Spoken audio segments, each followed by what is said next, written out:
Hello everyone, I am Spookypirate, and today we are in DragonRide VR. This is a really neat game, and it is currently on sale. If you like what you see, you can pick this up for, I believe, until around March 6th, around there. It is on sale for only about $4, and it is definitely worth that. So what is this game? It's basically a dragon sandbox.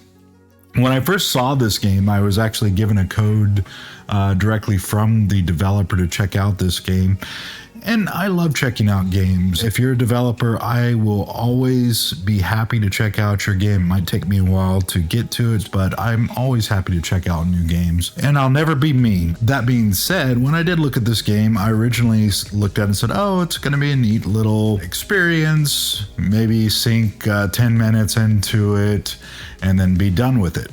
But once I got the game in my hands and booted it up, I was astonished at how much depth there actually was to this game. I'll tell you this right now, you definitely get your $4 worth that it's on sale for right now. But you can see here there's a lot of different modes to choose from. You have just a quick panoramic tour, which will kind of put you in like a Disneyland dark ride experience where you can subtly interact with a couple different aspects of the scene that you're in. Then you have the quick target game, which is a on-rails shooting experience where you basically ride around the dragon like a boat and you shoot targets with crossbows.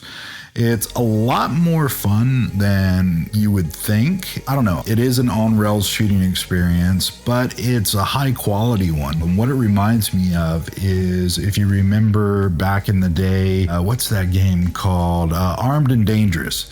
If you've ever played Armed and Dangerous, the on-rails shooting segment reminded me a lot of that. I mean, you don't have the quirky dialogue, but it's really well done, and it's pretty addictive to try to get your score up. Next, you have the quick balloon hunt. In this mode, you just fly around with your dragon, find the balloons, and try to pop them with the dragon breath. And then you have the quick egg hunt, which this mode really wasn't for me, but I could see people enjoying that. Just you go and you find different eggs that are hidden around the map and bring them back to the dragon nest as quickly as possible. So it's kind of like a extreme Easter egg hunt with dragons. So that's what that mode is. The next mode is this quick dragon ride. I believe this is how the game started. What this is, you just sit on the dragon, you don't have to control anything, and it just takes you basically on a dragon roller coaster. There's a lot of different maps to choose from, and the paths that they take are really fun to ride. If you just wanted to sit someone down, let them experience riding the dragon without having to control it, it's a neat little experience. Next up, you have a really interesting mode, which is Rhythm Ride. Now, this mode is kind of like Beat Saber while riding a dragon. And you can do this in any of the different maps. And there's actually quite a few songs that they've licensed for this game. It's music from a lot of different genres, so everybody will have something to choose from. Next up, we have my favorite mode, and if you noticed, I went out of order here, and that's just because there's some that I wanted to talk about a little bit more than others. But this mode, the one I saved for last, is my favorite mode, and that is the free fly mode. So I'm gonna jump into that right now, and we will talk about some more stuff. All right, so here we are in the free flight mode, and I have it set to first person. You can set this to third person if you like, but I like keeping it as immersive as possible. Now, you do have to control the dragon with the thumbsticks on your motion controllers, so that's not a deal breaker, but I do wish that they had some sort of dragon joystick to where you're holding the reins, and the direction that you move the reins would kind of act like a virtual flight stick. I think that would be really neat. But the controls with the thumbsticks are really tight. You really can't understand how tight these controls are until you're actually flying this dragon around.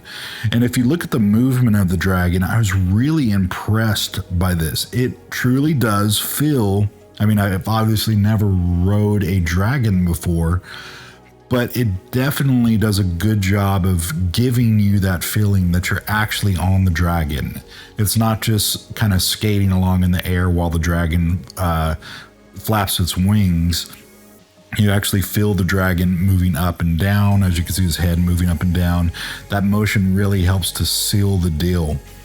And then you have full flight controls. Again, it's very detailed. So you have things like gliding. I can trigger gliding and I can turn that off, and then I can sprint.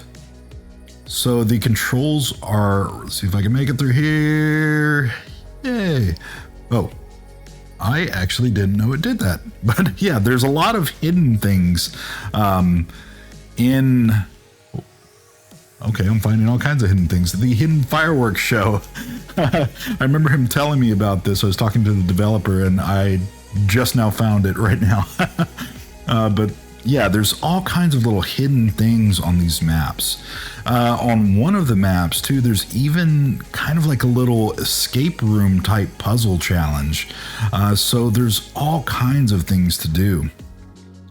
Now, a few complaints. One would be, I wish that there was motion controls. I wish you could see your hands when you're in this mode. I'd say other than that, my only real complaint is the balloons.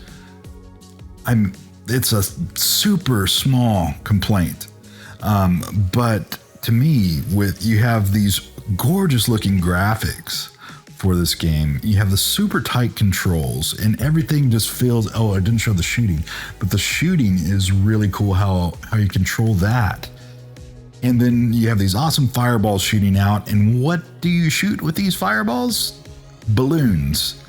And I don't know, I just think it would be better if there were like rocks that exploded, or maybe bombs, and just if you could replace those, just with something that just felt a little bit more appropriate to dragons.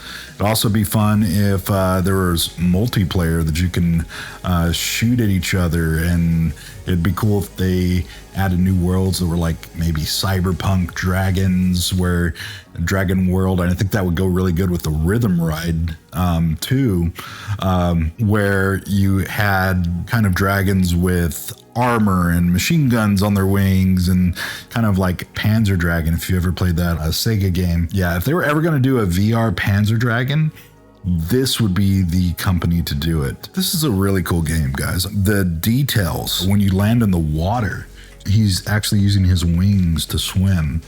It's not just skating along the water surface. So yeah, really cool game from a company that really cares about details.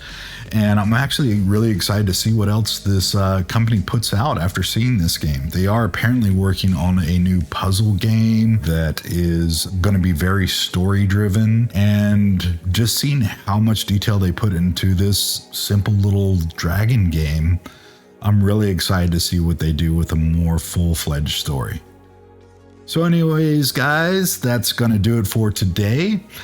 I am going to just ride my dragon into the sunset. I hope that you all have a great day, and as always, keep it virtual.